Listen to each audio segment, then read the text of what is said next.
మోంతా తుఫాన్ నేపథ్యంలో YSRCP regional కోఆర్డినేటర్లు party జిల్లా అధ్యక్షులతో కాసేపట్లో వైఎస్ జగన్ వీడియో కాన్ఫరెన్స్ నిర్వహించనున్నారు.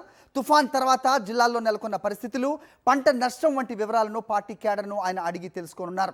బాధితులకు ప్రభుత్వం నుంచి తగిన సాయం అందేలా ఒత్తిడి తీసుకురావడంపై నాయకులకు దిశానిర్దేశం చేయనున్నారు ఆయన.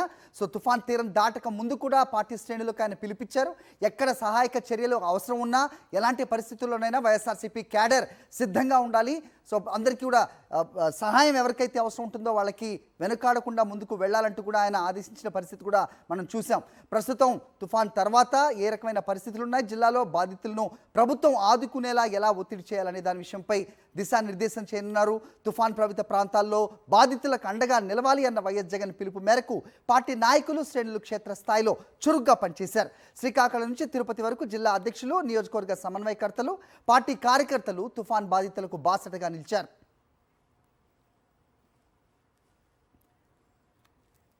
ఒకసారి మా కరెస్పాండెంట్ రవీందర్తో మాట్లాడదాం. రవీందర్, చెప్పండి.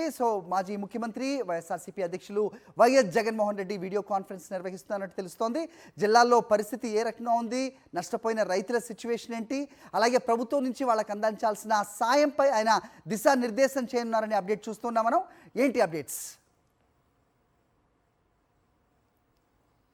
ఖచ్చితంగా హరి, మరికొద్దిసేపట్లోనే ఈ వీడియో కాన్ఫరెన్స్ ప్రారంభం కాబోతుంది. వైఎస్ఆర్ కాంగ్రెస్ పార్టీ అధినేత వైఎస్ జగన్ అన్ని జిల్లాల పార్టీకి సంబంధించినటువంటి జిల్లాల అధ్యక్షులు, రీజనల్ కోఆర్డినేటర్లతో ఆయన మాట్లాడబోతున్నారు. ఈ సందర్భంగా రాబోతున్న రోజుల్లో పార్టీ పరంగా చేయాల్సినటువంటి కార్యక్రమాల గురించి దిశానిర్దేశం చేసే అవకాశం కనిపిస్తుంది. ప్రధానంగా తుఫాను కారణంగా పూర్తి స్థాయిలో ఎఫెక్ట్ అయినటువంటి ప్రాంతాల్లో ఇప్పటికే ఆ పార్టీ అధినేత జగన్ ఇచ్చినటువంటి ఆదేశాల మేరకు పార్టీ క్యాడర్ సహాయ కార్యక్రమాలు కూడా పాల్గొంది. వారి దగ్గర ఉన్నటువంటి ట్రాక్టర్లు గానీ, ఆటోలు లాంటి వాహనాలను కూడా పెట్టి అక్కడ ఉన్నటువంటి ముప్పు గురైనటువంటి ప్రాంతాల్లోని జనాన్ని పునరావాస కేంద్రాలకు తరలించే లాంటి కార్యక్రమాలు చేయడంతో పాటు ప్రధానంగా నిన్న ఈ రోజు కూడా పెద్ద సంఖ్యలో పార్టీ సంబంధించినంత నాయకులందరూ కూడా వెళ్లి అక్కడ పరిస్థితిని సమీక్షించినటువంటి పరిస్థితి.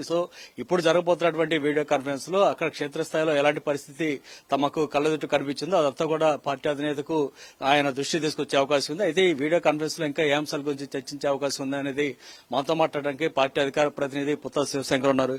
శివశంకర్ గారు, ఇప్పుడు మీ అధినేత ఒక వీడియో కాన్ఫరెన్స్ నిర్వహించబోతున్నారు కదా, ఈ సందర్భంగా ఏ అంశాల గురించి ప్రధానంగా చర్చించబోతున్నారు? అట్లాగే తుఫాన్ వల్ల ఏ ప్రాంతాల్లో నష్టం సంభవించిందని ఇప్పటివరకు మీరు భావిస్తున్నారు?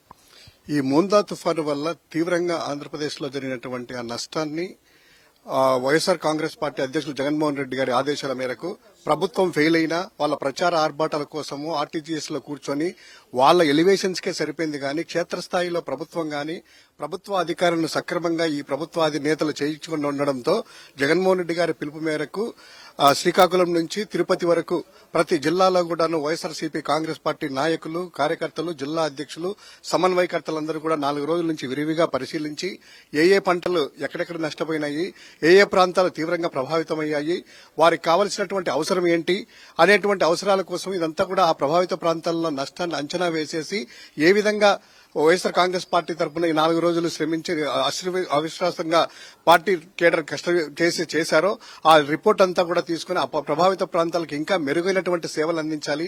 వైఎస్ఆర్ కాంగ్రెస్ పార్టీ దగ్గరుండి నాయకులందరూ కూడా అక్కడికి వెళ్లి చేసినటువంటి విధానాన్ని, ఆ యొక్క అంచనాలను కూడాను అధ్యక్షుల వారు తీసుకుని తర్వాత పంట నష్టం సంబంధిస్తే ఇప్పటికే 15 లక్షల ఎకరాల్లో పంట నష్టాన్ని ప్రభుత్వం కూడా అంచనా వేసింది. ఈ క్రాప్ విధానం అనేది ప్రభుత్వం పట్టించుకోలేదు. ఉచిత బీమా సౌకర్యాన్ని కూడా ప్రభుత్వం కల్పించలేదు. పైగా ముఖ్యమంత్రి నిన్న మాట్లాడుతూ బీమా తీసుకున్న రైతులకి పరిహారం వస్తుందంటున్నారు. మరి మిగతా రైతుల పరిస్థితి ఏంటి? ప్రభుత్వం అసలు ఆదుకునే ఉద్దేశం కనిపిస్తుందా? ముఖ్యమంత్రి వ్యాఖ్యలు చూస్తుంటే మీకేమనిపిస్తుంది?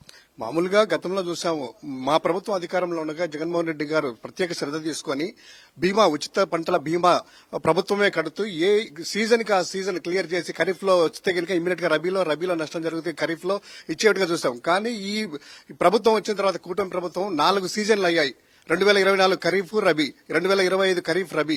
ఏ ప్రాంతంలో నష్టపోయినా కూడా గతంలో చూసాము. ఈ బుడమేరు గాని ఈ ఘటనలో జరిగినా కూడాను కేవలం ఆర్భాటాలకే కానీ రైతులకి ప్రభుత్వం ఆ నష్టపరిహారం ప్రభుత్వం బీమా కట్టి ఉంటే క్లియర్ గా వాళ్ళకి హక్కుగా ఈ రోజు వచ్చేది. ఈ రోజు పరిస్థితుల్లో ఇన్పుట్ సబ్సిడీ లేదు. క్రాప్ ఇన్సూరెన్స్ లేదు, ఏ విధంగా రైతులకు మద్దతు ధర లేదు. చాలా అల్లకల్లోలమైనటువంటి ఈ యొక్క పరిస్థితుల్లో జగన్మోహన్ రెడ్డి గారి అధ్యక్షుల వారు జిల్లా అధ్యక్షులతో తీసుకుని రీజనల్ కోఆర్డినేటర్లతో సమగ్ర ప్రణాళిక కూడా రచించేసేసి ప్రతి రైతుకు న్యాయం జరిగే విధంగా, ప్రతి హౌస్ హోల్డ్ కి ఎవరైతే నష్టపోయారో వాళ్ళందరికీ కూడాను న్యాయం జరిగే విధంగా వైఎస్ఆర్సీపీ శ్రేణులు ఏ విధంగా 4 రోజుల నుంచి యాక్టివేట్ చేశారో, తర్వాత కూడా పోస్ట్ తుఫాన్ సహాయ చర్యలు కూడాను ముందుకెళ్లాలనేటువంటి దశ నిర్దేశం చేయడానికి ఈ రోజు ఈ యొక్క మీటింగ్ సమావేశాన్ని ఏర్పాటు చేయడం జరిగింది. సో ఇది పరిస్థితి. ఖచ్చితంగా రానున్న రోజుల్లో పార్టీ నిర్వహించాల్సినటువంటి కార్యక్రమాల గురించి జగన్ దిశానిర్దేశం చేయబోతున్నారని పుత్త శివశంకర్ చెప్తున్నారు. అట్లాగే ఇప్పటికే ఇన్పుట్ సబ్సిడీ సంబంధించి దాదాపు 585 కోట్ల రూపాయల మేర ప్రభుత్వం రైతులకు బాకీ పడి ఉంది. అది కాకుండా ఇప్పుడు అసలు 10 లక్షల ఎకరాల్లో పెద్ద ఎత్తున నష్టం సంభవించినటువంటి పరిస్థితుల్లో అసలు రైతులకు పరిహారం అందిస్తుందా ప్రభుత్వం లేదనేది కూడా ఒక చర్చనీయాంశంగా మారింది. సో ఇలాంటి అనేక అంశాల గురించి ఈ రోజు వైఎస్ జగన్ మాట్లాడే అవకాశం అయితే కనిపిస్తోంది. Hari. All right, Ravinder, thanks for the inputs.